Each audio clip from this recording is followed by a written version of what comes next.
इस साल 10th class में कदम रखने वाले मेरे सूरवीरों, अगर आपने 9th क्लास में इतू सा भी मैथ्स पढ़ा है तो 10th का मैथ्स आपके लिए हलवा है, हलवा है।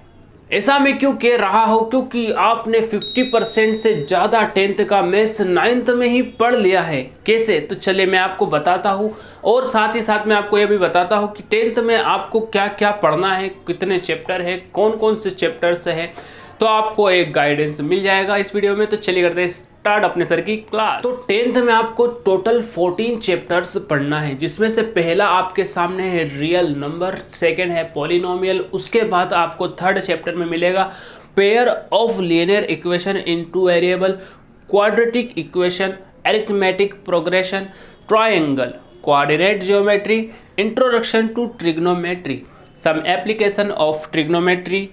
10th चैप्टर आपको मिलेगा सर्कल, 11th में आपको मिलेगा एरियाज रिलेटेड टू सर्कल, उसके बाद surface area and volume, statics and probability.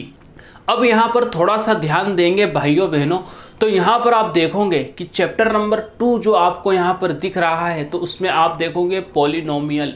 तो आपने पॉलिनोमियल 9th क्लास में पढ़ लिया है, तो आपको देखना हो तो आप देख सकते हो। उसके बाद आप देखोगे pair of linear equation in two variable, तो ये भी आपने 9th में पढ़ लिया है। उसके बाद आप ट्राइंगल्स वाला जो चैप्टर देखोगे, तो ट्राइंगल्स तो आप 6th क्लास से पढ़ रहे हो मेरे भाइयों। उसके बाद कोऑर्डिनेट ज्योमेट्री, जिसके अंदर आपने एक्स एक्सिस और वाई एक्सिस पढ़ा था, तो वो भी एक चैप्टर है जो आपने पढ़ चुके हो।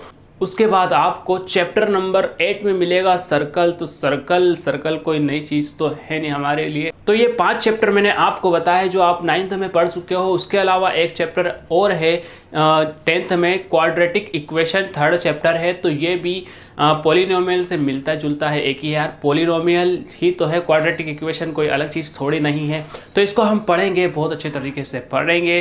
तो इतना आप थोड़ा सा दिमाग में लोड कम डालो कि 10th क्लास बोर्ड है, ये इस हवा से दूर रहो। 10th क्लास एकदम बहुत ईजी क्लास है, क्योंकि यहाँ पर आपको ज़्यादा नहीं पढ़ना पड़ता है। आपको यहाँ पर सारा बेसिक्स अगर आपका क्लियर है 9th का, तो मज़ा आ जाएगा आपको यहाँ पर 10th क्लास में पढ़ने में। और 10th क्लास में अगर आपको चाहिए 75 out of 75 in maths, subscribe कीजिए अपने सर की क्लास।